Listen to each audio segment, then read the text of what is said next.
And federal authorities now investigating the assassination attempt on former President Donald Trump's life over the weekend. Pix 11's Kyle Rama joining us live in the studio this morning with the very latest on this unfolding investigation. So many questions this morning as to a motive and how this even happened with the security presence that was there at the rally.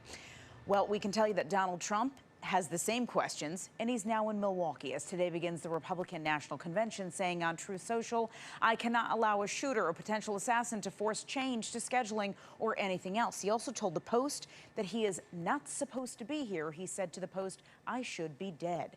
At the same time, President Joe Biden calling for an independent review of how 20-year-old Thomas Matthew Crooks, a would-be assassin, was able to shoot at former President Trump within an inch of his life Saturday. Despite being outside the security perimeter, the Secret Service and FBI now looking into how the gunman was able to get onto that adjacent rooftop within 150 yards of Trump's podium there in Butler, Pennsylvania. Authorities raided the suspect's home in Bethel Park, Pennsylvania, located about an hour away from where the rally was held. Investigators discovering explosives in his home and his car and believe the shooter acted alone. This morning, as I mentioned, the motive still unclear. Crooks was killed by Secret Service within a second of him opening fire. The FBI has confirmed that AR-style firearm was purchased legally by his father. Crooks was also a registered Republican, but had donated to a progressive political action committee on the day President Joe Biden was sworn into office back in 2021. The special agent in charge of the FBI's Pittsburgh field office is saying this is all surprising that the gunman was even able to set up and fire off shots. Meanwhile, the Secret Service security posture for both the presumptive nominees has been enhanced. Local and federal leaders are calling for people to turn to the ballot, not bullets. There's going to be a long investigation into exactly what took place and how the individual was able to get access to the location. We denounce it from his hometown.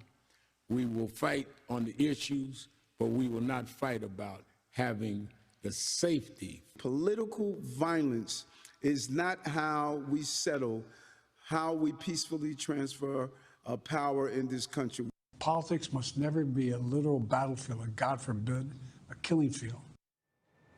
And also, Donald Trump spoke with the New York Post and told the Post that he is now rewriting his speech that he plans to deliver on Thursday in Milwaukee at the Republican National Convention to unite the country. He said he had a tough speech written, and after all of this, he shouldn't be here. He said, "I should be dead." He said he is emotional, calling this whole thing surreal. He said that if he had just moved his head 1 inch, Vanessa and Craig, he would be dead. He looked down to look at his notes to talk about something on migrants and said if he didn't, he knew that he would have been shot in the head.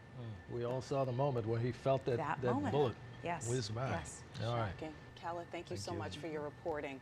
And of course, we are also learning about, sadly, the rally attendee who tragically was killed. 50-year-old Corey Comparatore was married and the father of 2 girls. He was a former fire chief who died shielding his family from the bullets. Pennsylvania Governor Josh Shapiro honored the hero on Sunday. Corey was a girl dad.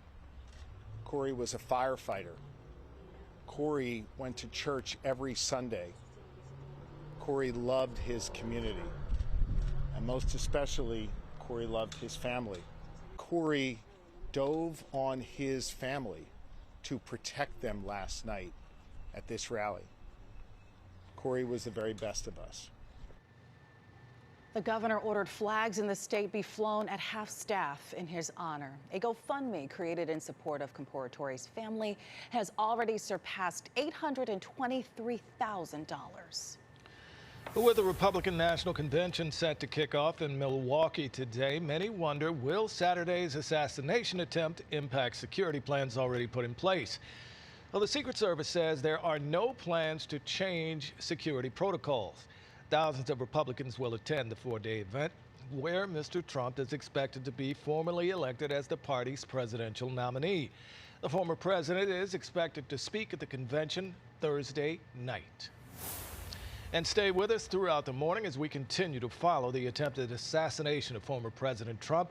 We'll have much more on the investigation coming up in about 25 minutes. And for any updates, you can head to our website, pix11.com, or streaming on Pix 11 Plus.